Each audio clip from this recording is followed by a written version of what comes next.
Hello ವೀಕ್ಷಕರೇ, ನಮಸ್ಕಾರ. Art and cook ಚಾನಲ್ಗೆ ನಿಮ್ಮೆಲ್ಲರಿಗೂ ಪ್ರೀತಿಯ ಸ್ವಾಗತ.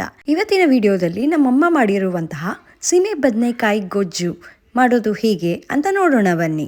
ಇದಕ್ಕೆ ತುಂಬ ಕಡಿಮೆ ಪದಾರ್ಥಗಳು ಬೇಕು. ಮೊದಲಿಗೆ ಸೀಮೆ ಬದನೆಕಾಯಿನ ಈ ರೀತಿಯಾಗಿ ಕಟ್ ಮಾಡಿಟ್ಕೊಂಡಿದ್ದೀವಿ. ಹಾಗೇನೆ ಕಲ್ಲುಪ್ಪನ್ನ ಹಾಕೊಂಡಿದ್ದೀವಿ, 2 ಹಸಿಮೆಣಸಿನಕಾಯಿ, 1 ಟೇಬಲ್ ಸ್ಪೂನ್ ಅಷ್ಟು ಧನಿಯಾ, ಹಾಗೇನೆ ಚೂರು ಹುಣಸೆ ಹಣ್ಣು. ಇದಕ್ಕೆ ಸ್ವಲ್ಪನೇ ನೀರು ಹಾಕೊಂಡ್ಬಿಟ್ಟು ಬೇಯಿಸ್ಕೋಬೇಕು. ಸೊ ಇದಕ್ಕೆ ಜಾಸ್ತಿ ನೀರು ಬೇಕಾಗಲ್ಲ, ಯಾಕಂದರೆ ಸೀಮೆ ಬದನೆಕಾಯಲ್ಲೇ ನೀರಿರುತ್ತೆ.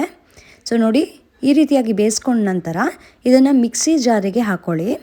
ನೋಡಿ ಎಷ್ಟು ನೀರು ಬಿಟ್ಕೊಂಡಿದೆ. ಇದು ಎಲ್ಲ ನೀರನ್ನು ಹಾಕ್ಕೊಳ್ಬಾರ್ದು, ಸ್ವಲ್ಪ ನೀರನ್ನು ಹಾಕ್ಕೊಳ್ಬೇಕು. ನೋಡಿ ತೋರಿಸ್ತಾ ಇದ್ದೀವಿ ಎಷ್ಟು ನೀರನ್ನು ಹಾಕ್ಕೊಳ್ಬೇಕಂತ. ನೋಡಿ ಬರೀ 1 ಸೌಂಟಷ್ಟು ನೀರನ್ನ ಹಾಕ್ಕೊಂಡ್ಬಿಟ್ಟು ಈ ರೀತಿಯಾಗಿ ಮಿಕ್ಸಿ ಮಾಡ್ಕೊಳ್ಳಿ. ನೋಡಿ ಈ ರೀತಿ ನುಣ್ಣಗೆ ರುಬ್ಕೊಳ್ಬೇಕು. ಇವಾಗ ಇದಕ್ಕೆ ಸ್ವಲ್ಪ ಕೊತ್ತಂಬರಿ ಸೊಪ್ಪನ್ನು ಹಾಕೊಂಡ್ಬಿಟ್ಟು ಇನ್ನೊಂದು ರೌಂಡು ಮಿಕ್ಸಿ ಮಾಡ್ಕೊಳ್ಳೋಣಂತೆ.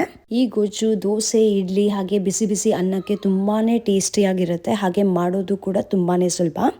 ಇವಾಗ ನಾವು ಒಗ್ಗರಣೆ ಮಾಡ್ಕೊಳ್ಬೇಕು. ಅದಕ್ಕೆ 1 ಟೇಬಲ್ ಸ್ಪೂನ್ ಅಷ್ಟು ಎಣ್ಣೆ, 1 ಟೇಬಲ್ ಸ್ಪೂನ್ ಅಷ್ಟು ಸಾಸಿವೆ, 1 ಟೇಬಲ್ ಸ್ಪೂನ್ ಅಷ್ಟು ಉದ್ದಿನಬೇಳೆ ಹಾಕೊಂಡ್ಬಿಟ್ಟು ಸ್ವಲ್ಪ ಗೋಲ್ಡನ್ ಬ್ರೌನ್ ಆಗೋವರೆಗೂ ಫ್ರೈ ಮಾಡ್ಕೊಳ್ಬೇಕು.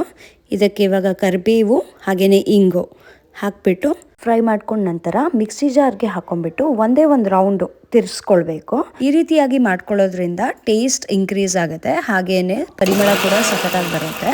ನೋಡಿದ್ರಲ್ಲ ವೀಕ್ಷಕರೇ, ಎಷ್ಟು ಸುಲಭವಾಗಿ ಸೀಮೆ ಬದನೆಕಾಯಿ ಗೊಜ್ಜು ಮಾಡೋದನ್ನ ಹೇಗೆ ಅಂತ ಇವತ್ತಿನ ವಿಡಿಯೋದಲ್ಲಿ ನೋಡಿದ್ರಿ.